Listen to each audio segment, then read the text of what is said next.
Chers amis, bonjour. Aujourd'hui, j'aimerais vous parler de Anne. C'est un prénom d'emprunt. C'est la cliente la plus âgée que j'accompagne actuellement. Elle a 86 ans. Comme quoi, il n'est jamais trop tard pour reprendre sa vie en main et décider d'y apporter du changement. Après quelques séances, Anne me pose la question suivante. Au fait, Amélie, êtes-vous mariée? Avez-vous des enfants?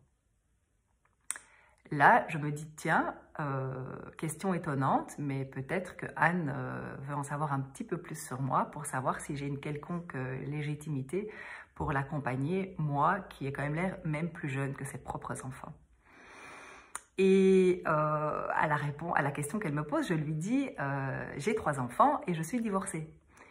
Et là, elle me répond du tac au tac avec sa franchise qui la caractérise et que j'aime beaucoup. Et elle me dit, quoi? Vous êtes divorcée et vous donnez des conseils aux autres? Alors là, bam, il y a le syndrome de l'imposteur qui arrive à cheval au grand galop dans ma tête et qui me dit, suis-je légitime pour accompagner cette dame qui est même plus âgée que mes propres parents?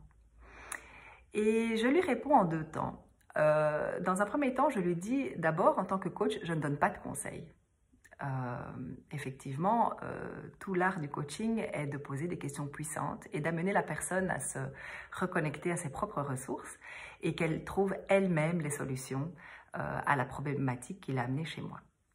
Et dans un deuxième temps, je lui dis, mais vous savez, parfois il ne faut pas avoir eu une vie exemplaire et rectiligne pour pouvoir développer des qualités d'empathie, d'écoute et l'envie de contribuer au monde. Alors certes, j'ai eu une vie atypique, on peut dire comme ça, peut-être pas très rectiligne, mais sur le chemin, j'ai appris un tas de choses. Un tas de choses, j'ai appris des choses sur moi, j'ai appris des choses sur les êtres humains, sur leur fonctionnement. Et c'est cela que j'ai envie de mettre au service maintenant de la communauté et des gens qui m'entourent et de mes clients. Et là-dessus, il y a une belle discussion qui s'est engagée. Et en réalité, ce que je retiens de cet échange, c'est qu'au final, la posture de coach, sans doute, dans son aspect le plus difficile est justement de ne pas tomber dans le conseil. Parce qu'on a vite envie de donner des solutions clés sur porte. On a envie que les gens avancent vite, plus vite. On a envie de leur dire ce que nous voyons dans le schéma. Alors, il y a certaines techniques qui permettent d'apporter des idées, mais en aucun cas, ce ne peut être des conseils. Et donc, tout l'art du coaching est effectivement de garder un écran blanc. C'est ça qu'on apprend dans les écoles de coaching à force d'exercices et de pratiques intenses, afin de ne pas calquer sur nos clients nos expériences passées, notre état émotionnel, nos valeurs, nos ressentis, notre spiritualité éventuellement.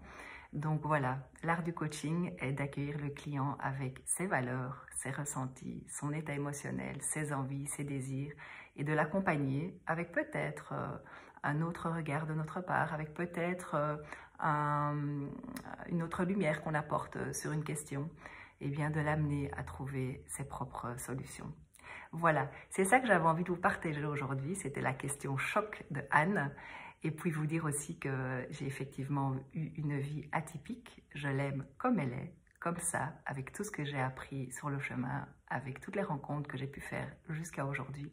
Et c'est cela que j'ai envie de mettre à votre service dans les parcours de coaching.